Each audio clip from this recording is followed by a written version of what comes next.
Today we are talking about Paolo Banchero, who comes in at number 15 on the top 25 most interesting fantasy basketball players. Last year he was terrible in category leagues, great in points leagues, but what does it mean for this season in year 2? Let's go!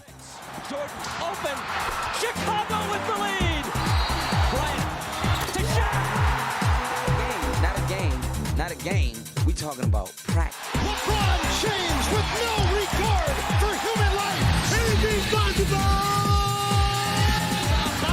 Back out to Allen. His three-pointer. Bang! Curry for three. Wow! Unbelievable! Making it rain in New York. We the North, or now we the champions. Not the destination, it's the journey. Mamba out. G'day and welcome again to the Ball Boys Fantasy Basketball Podcast. I'm your host, Mitch Casey, and you can find me on Twitter at Ball Boys Fantasy, and we are going to talk about Paolo Banchero on today's podcast, and we're going to take a deep dive into what makes him one of the more fascinating players from a fantasy basketball perspective this season. He comes in at number 15 on the top 25 most interesting series that I've been doing for the last 10 days, and we've got 15 more days left to go. So if you haven't already, go back and check out all those podcasts and videos. They're a shorter little pod and video over there that you can check out on all those fascinating players that I think have a wide range of outcomes and also could be the player that tips the sides in your favor or maybe out of your favor for fantasy basketball drafts. So go and check all those ones out, guys. Today, talking about Paolo Banchero, but before we do, let's make sure, again, if you haven't already and you are keen, if you've got your drafts coming up, the drafts are happening all over the place at the moment. It's very, very heavy and hectic time for fantasy drafts. Go to ballboysnba.com. Get yourselves a season draft guide. You can pick up one for either a silver membership or a platinum membership. The price is listed on there for the entire season. So you purchase a membership and you will get that for the entire year. No monthly or yearly subscriptions or anything like that. One-time payment and you are good to go. Get all my projections, rankings, Dynasty projections, Q&As, fantasy basketball articles, a couple on there as well. So let's get stuck into it. Talking Paolo Banchero at number 15. Now, he is someone who is 21 years old or 20.9 years old, and his ADP is a little bit all over the place. Now, on Yahoo, he is getting an ADP of 58.8. ESPN, much higher, 37.5. Starting to get up there. Fantrax 61.3, so Yahoo and Fantrax are a little bit more in agreement. Now, ESPN, again, definitely influenced by the fact that they run much more points leagues over there, and he is much better in a points league format. So I can't really argue if that is the case, but I know that they also run category leagues over there, and if you are in a category league there and you are drafting him to the top 40, I will probably caution you to not do so. But let's talk about what he did last year. So he played, I think he played actually more than 59 games there. I'll just double check and edit that one on the fly here. But he played, he was ranked 213th in a 9-category ranking. He was 142nd if we take into account -1 rankings. And he was also 57th in a standard Yahoo points. He did, in fact, as I go in and edit this real quickly on the fly, bear with me, he did, in fact, play 72 games in not the 59. Let's change that one on the fly. And his minutes per game were 33.7 minutes per game. So played a decent chunk as a rookie, lots of minutes on the court there. So I still think he can go up a little bit. Again, he's the number one pick, this franchise's cornerstone piece, so they're going to play him a lot. But it is good to note that he did already play a chunk of minutes last season, so the upside from that point of view isn't quite there. So the story about Paolo Banchero, you can talk about Paolo in a variety of different ways. It really comes down to the format and also how you are choosing to play fantasy basketball and view a player's value. If you are someone who is just looking at those rankings, 9-cat rankings, and that's how you value a player, and you will not draft someone who was a 213th ranked player, then you will never get Paolo Banchero on your fantasy basketball team. And I don't think that that's the right way to look at it. I think that for players like this, you need to take a few things into account. Now, already, if we go into a -1 ranking, he was the 142nd ranked player. Again, for those who aren't familiar, -1 rankings is the player's best 7 categories outside of turnovers, the best 7 categories, losing their worst category, and then I'm adding in a 25% weighting to turnovers. So the turnovers are worth less, and I'm removing the player's worst category. For this situation for Paolo Banchero, it was his field goal percentage just. His free throw percentage was also very, very poor as well, so that was down there as well. But for his rookie season, it was his field goal percentage, so I am remove that, and he jumps up, 80 spots, 70 spots. And again, if you are punting free throw percentage, or both percentages, he would move up significantly as well. So that is, and that's just the -1. So that's taking into account all sorts of different punts. All other players are placed in their best category. In a punt field goal percentage, he would actually be quite high, higher than the 142nd ranked player, because those were some of his big negatives last season. So keep in mind that when we are talking about him, the value range and spectrum is very wide depending on how you're choosing to look at valuing players. But he did put up 20 points per game, 7 rebounds, nearly 4 assists, over a 3, 1.2 threes per game.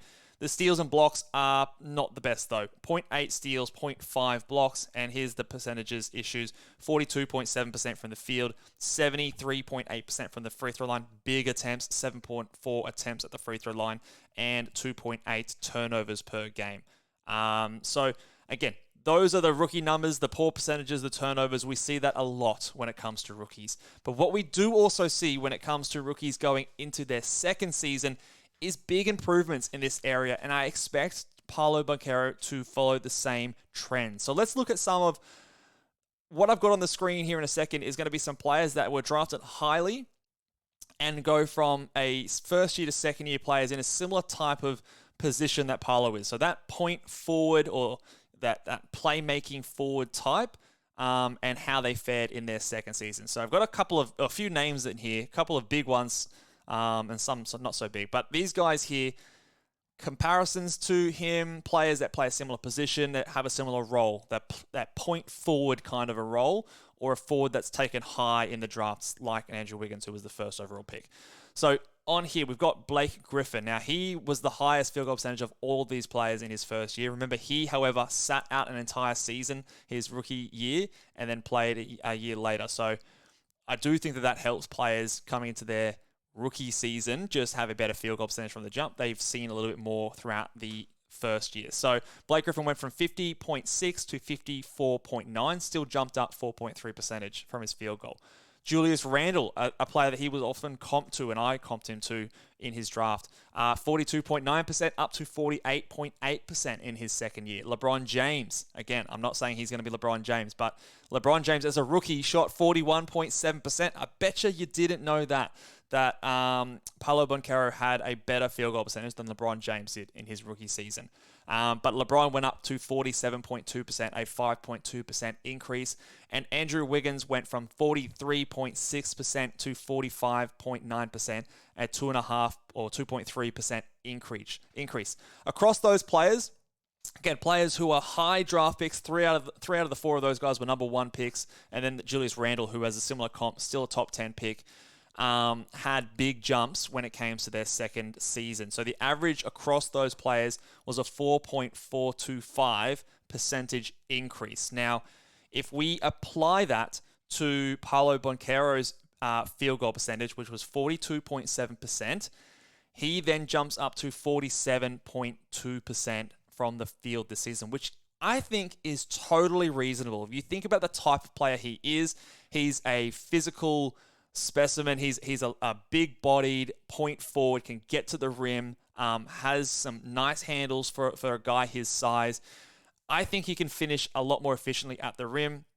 I think there was a stretch there where he shot like 1 out of 30 from 3 in, I think it was January or February. I can't exactly remember, but I think that those kind of huge spans of time where he's just shooting really poorly from the perimeter don't happen quite as often or as frequently, or don't go for quite as long.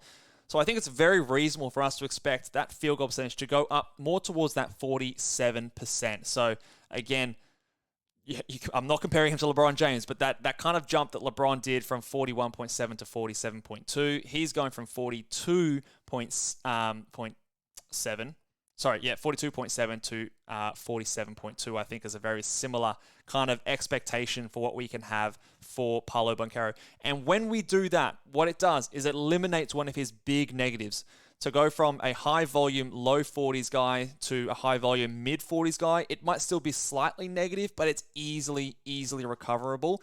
And then you can really put him in the camp of more of a punt free throw guy. And I think that makes a massive difference to how we are evaluating him and how we are building our teams around him. Because the other thing, when I called him a bust in last preseason, I was calling him a bust because I don't think a lot of people had the idea in their mind that Paolo Banchero was going to get to the free throw line as much as he did, and that he was going to be a subpar free throw shooter and drag their team's free throw percentage down.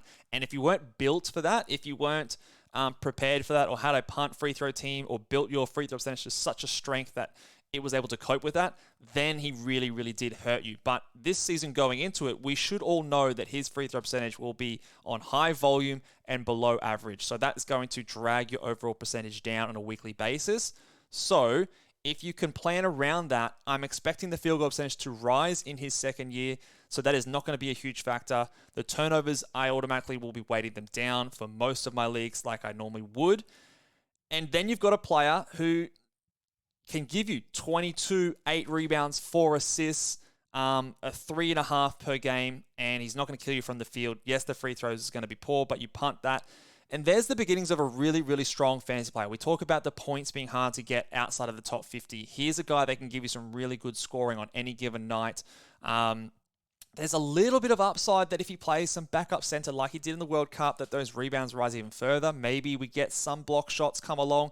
I'm not necessarily ready to project that, but it is a slight upside factor that you might get lucky in terms of that coming across. So I do think that it is a very quick change when it comes to his 9 category ranking and his -1 ranking for him to make his way up the ranking boards, because as soon as that huge negative becomes even just a slight negative or a neutral, you can then, especially in a -1 setting, that -1 going from a field goal negative to a free throw one that it's cutting out, it makes a huge difference, and he can jump another 50 to 60 spots. So I think, again, if we're valuing a player like Paolo Banchero, there's going to be a vast range in terms of what you're doing, in terms of how you're evaluating him. So I think in a 9-cat ranking, he is still probably that. At the end of the day, he's going to be probably around that 100, maybe outside that top 100 with his rankings, because he still doesn't have the most friendly of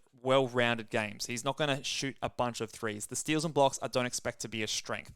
He is still going to turn the ball over a lot, and he's still going to shoot poorly from the field. And the field goal percentage is not a huge strength yet. It might get there one day, but at the moment, I still expect him to be 47, 46%, maybe as high as 48. I don't expect him to go 50 plus and turn that into a strength of his, at least early in this season. So I think in a 9 category, if that's the way you're going to evaluate someone, I think that he's going to be someone more around that 100 mark than where he's likely going compared to his ADP. If you're punting free throw percentage and that's your specific build, I think you can view him as a top 60 player. Now, remember though, when you're punting a category, the idea is to get value out of where they're going. So if you're viewing him as a top 60 player, because again, he's not going to get you steals, and I don't think you can rely on the blocks coming around just yet, you ideally want to get value. The reason I think it's okay to draft him at that spot is because of the scarcity of what he provides in the points and the assist department in a build like that.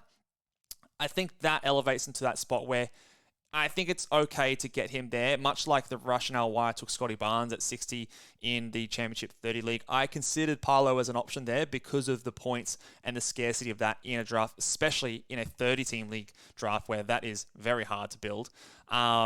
So I can understand the argument there. But even still, if you're just looking at a rankings point of view, I don't think he's going to be much higher than that. And in a points league, of course, he's a top 50, likely top 40 player. In an ESPN league, if you're drafting him inside the top 40, you are cutting out a lot of the value, but he can be someone that is really strong in that type of format. Points, rebounds, assists. It is the crux of creating a good points league player. So again, he is someone that does really well in that format. He's young, so you have a little bit more confidence with his games played, and he has upside to even improve further than what I'm projecting. So I can understand it even going as high as sort of top 40, but remember, you are still looking for the value. When it comes to -1 rankings, he doesn't quite reach that top 60 for the free throw percentage. So my minus rankings have him closer to top 80 or 90. So sort of between the punt free throws and the 9-cat value. Again, it just is because you've got other players that maybe are better in a different punt build moving ahead of him. So your punt field goal percentages, your punt assists, your punt blocks guys all maybe just move up a little bit higher for him. So I haven't got him in any of my drafts yet, but that's not to say if you're drafting him in the mid-60s, 70s that he's a bad pick. I think he can be a great pick if he fits what you are trying to build, and it has to be because of that. You have to be getting someone, and if you want the points and the assist combination from a forward player, then go for it. But do still remember that he is poor in threes. He's poor in steals. I don't expect him to the blocks to come around. He's okay in rebound. He's not a dominant rebounder. I don't think he's going to be a guy that comes out and averages 10 rebounds per game. So as long as you're aware of the limitations of his game and you are getting him because of the scarcity of those categories that he's good at, and you are willing to punt the free throws and you don't care about the turnovers as much and you can build around and boost up the defensive stats later, then that's fine. I think that there is something to that. But just remember that in terms of a rankings, he will not be that high. If you look at Yahoo and go, oh shit, he's ranked 150th. Yeah, that is what you're probably going to get. And if you're someone that doesn't want that on your draft or on your team, then just be ready for that. But that's not to say that he is not worth drafting at around that spot, because there are some situations and for some teams that I think that does make sense. So that is Paolo Banchero at number 15. Really interested to see what you guys have to think about Paolo Banchero, and are you the type of person that will be happy to draft him as high as he's going, or do you think that the ranking that he will end up at the season makes that ADP ridiculous and you're not going to touch him? Let me know down in the comment section below. And tomorrow, we are going to be continuing on with the top 25. We're in the top 15 now, number 14. Here is your hint. And you guys have been getting very good at this. Keep dropping down the hints. I'm going to have to make them a little bit harder. All right, let's talk about this guy here. This guy here last season was a first-round player. I think that he is someone that is potentially, in some situations, overhyped and overvalued. But there has been some changes in ADP that maybe you can get him at a discount, and you can get him sometimes even in the third round when he was a first-round player last season. Let me know who you think that is down in the comment section below. Would love to keep seeing your guesses flowing through. If you are loving the fantasy content, make sure you're subscribed to our YouTube channel. Give the video a big thumbs up. Head to ballboysnba.com, and I'll see you guys next time. Bye.